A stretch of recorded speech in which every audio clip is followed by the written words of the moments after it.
Mask ಧರಿಸಿ ಬೈಕ್ನಲ್ಲಿ ಕಳ್ಳರು ತಮ್ಮ ಕೈಚಳಕವನ್ನು ತೋರಿಸಿ ಮಹಿಳೆಯ ಕತ್ತಿನಲ್ಲಿದ್ದ ಚೈನ್ ಕದ್ದು ಎಸ್ಕೇಪ್ ಆದ ಘಟನೆ ಇಂದು ಚಿಕ್ಕಬಳ್ಳಾಪುರ ನಗರದಲ್ಲಿ ಮತ್ತೆ ಮರುಕಳಿಸಿದೆ.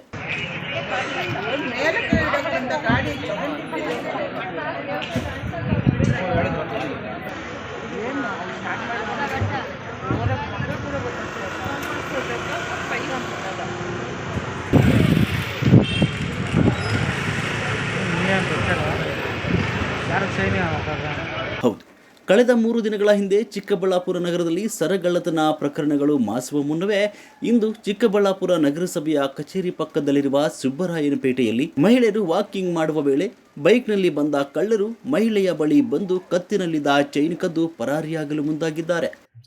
ಗಲ್ಸ್ಕೂಲ್ ಕಡೆಯಿಂದ ನಾವು ಬರ್ತಾ ಇದ್ವಿ. ನಾವು ಸುಬ್ರಾಯನಪೇಟೆಯಿಂದ ಇಲ್ಲಿ ಬಂದು ನಾನು ಕರ್ನಾದ್ರು ಅವರು ನಾವು ಆ ಕಡೆ ಬಂದರೆ ಅಡ್ಡ ಗಾಡಿ ನಾನು ಇದೇನು ಅಡ್ಡ ಇಟ್ಟರು ಅಂತ ನಿಂತ್ಕೊಂಡಿದ್ದ ತಕ್ಷಣ ಅವ್ರು ಕತ್ತೆ ಕೈ ಹಾಕಿದ್ರು. ನಾನು ಒಂದು ಕೈಯಲ್ಲಿ ಇಟ್ಕೊಂಡೆ ಮುಚ್ಚಿ ಆ ಅರ್ಧ ಎಳೆ ಅವ್ರು ಕಿತ್ಕೊಂಡು 50 ಗ್ರಾಮ್ ಇತ್ತು, 2 ಮಾಂಗಲ್ಯ 4 ಗುಂಡು, ಅರ್ಧ ಸಲ ಕಿತ್ಕೊಂಡು.